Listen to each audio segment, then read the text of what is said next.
ಸಂಪೂರ್ಣ ರಾಕ್ಷಸಿ ಸ್ವಭಾವದ ವ್ಯಕ್ತಿಗಳಿದ್ದಂಥ ಅರಬ್ ಭೂಮಿ ಇಸ್ಲಾಮೀಕರಣಗೊಂಡ ಮೇಲೆ ಪರಸ್ಪರ ವಿಶ್ವಾಸ, ಶಾಂತಿ, ಸೌಹಾರ್ದತೆ, ಭ್ರಾತೃತ್ವದಲ್ಲಿ ಬದುಕನ್ನು ಮಾಡ್ತು. ಅಷ್ಟೇ ಅಲ್ಲ, ಎಲ್ಲರಿಗೂ ಆಶ್ರಯವನ್ನು ಕೊಡ್ತು.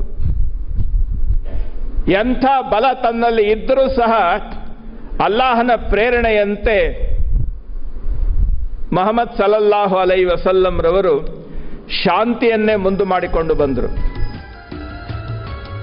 ಗೊಂದಲಮಯವಾಗಿದ್ದ ಹಾಗೆ ನೈಜತೆ ಇಲ್ಲದ ವಿಶ್ವಾಸವನ್ನ ಶಾಂತಿ ಪ್ರಕಾಶನದ ಸಾಹಿತ್ಯಗಳು ಎಚ್ಚರಿಸಿತು. ಹಾಗೆ ಜಾಗೃತ ಸಮುದಾಯವನ್ನ ನಿರ್ಮಿಸಿತು.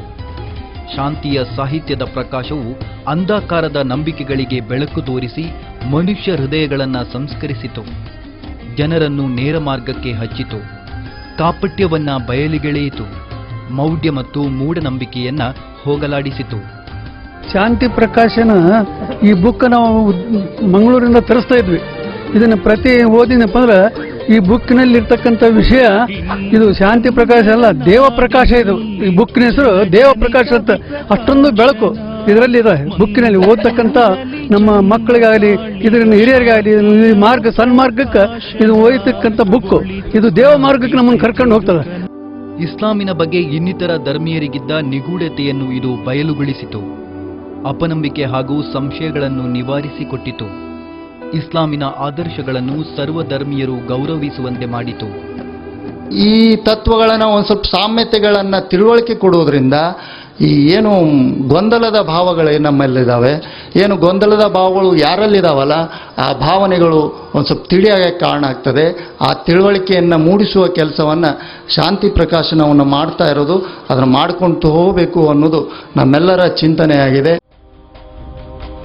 ವೈಜ್ಞಾನಿಕ ಮತ್ತು ವೈಚಾರಿಕ ಚರ್ಚೆಗೆ ಪೂರಕವಾದ ಕೃತಿಗಳನ್ನು ಸಂಸ್ಥೆ ಬಿಡುಗಡೆಗೊಳಿಸಿತು. ಇಸ್ಲಾಂ ಧರ್ಮ, ತಲಾಕ್, ಬಹುಪತ್ನಿತ್ವ, ಭಯೋತ್ಪಾದನೆ ಮತ್ತು ಪರ್ದಾಚಾರದ ಬಗ್ಗೆ ಸಹೋದರ ಮತೀಯರಲ್ಲಿದ್ದ ಸಂಶಯಗಳಿಗೆ ಉತ್ತರಿಸಿತು. ಹಾಗೆ ಅದರ ಕುರಿತಾದ ಪುಸ್ತಕಗಳನ್ನು ಸಾಹಿತ್ಯ ಲೋಕಕ್ಕೆ ಸಮರ್ಪಿಸಿತು. ಜನರು ಅತಿ ಹೆಚ್ಚಿನ ಬೇಡಿಕೆ ಎಂಬಂತೆ ಇದನ್ನು ಖರೀದಿಸಿ ಓದಿದರು. ಇಸ್ಲಾಮಿನಲ್ಲಿ ಯಾರನ್ನಾದರೂ ಬಲವಂತವಾಗಿ ಮುಸ್ಲಿಮರನ್ನಾಗಿಸುವುದಕ್ಕೆ ಕಠಿಣ ನಿಷೇಧವಿದೆ. ಅಲ್ಲಾಹನು ನ್ಯಾಯ ಪಾಲನೆ ಮಾಡುವವರನ್ನು ಪ್ರೀತಿಸುತ್ತಾನೆ. ಪವಿತ್ರ ಕುರಾನ್ 60ನೇ ಅಧ್ಯಾಯ 8ನೇ ಶ್ಲೋಕ. ನಾಡಿನ ಬುದ್ಧಿಜೀವಿಗಳು, ಚಿಂತಕರು, ಪ್ರಾಧ್ಯಾಪಕರು, ಶಿಕ್ಷಕರು ಹಾಗೆ ಎಲ್ಲ ಧರ್ಮೀಯ ಧರ್ಮಗುರುಗಳು ಇಸ್ಲಾಮನ್ನ ಅಧ್ಯಯನ ಮಾಡಲು ಶಾಂತಿ ಪ್ರಕಾಶನದ ಕೃತಿಗಳ ಪ್ರಯೋಜನ ಪಡೆದರು. ಅನೇಕ ಪುಸ್ತಕಗಳನ್ನು ಪ್ರಕಟ ಮಾಡುವುದರ ಜೊತೆಯಲ್ಲಿಯೂ ಕೂಡ ಶಾಂತಿಯ ತತ್ವವನ್ನು ಬಿತ್ತಿ ಬೆಳೆಸಿ ಬೇರೂರಿನ ಹಾಗೆ ತನ್ನ ಸಂಸ್ಥೆಯ ಮೆರಗನ್ನು ನೋಡಿದಾಗ ನಿಮ್ಮೆಲ್ಲರಲ್ಲಿಯೂ ಕೂಡ ಆ ಶಾಂತಿ ತುಂಬಿ ತುಳುಕ್ತಾ ಇದೆ ಅನ್ನುವಂತಹ ಭಾಸ ಇವತ್ತು ಈ ವೇದಿಕೆ ಕಲ್ಪಿಸಿಕೊಡ್ತಾ ಇದೆ.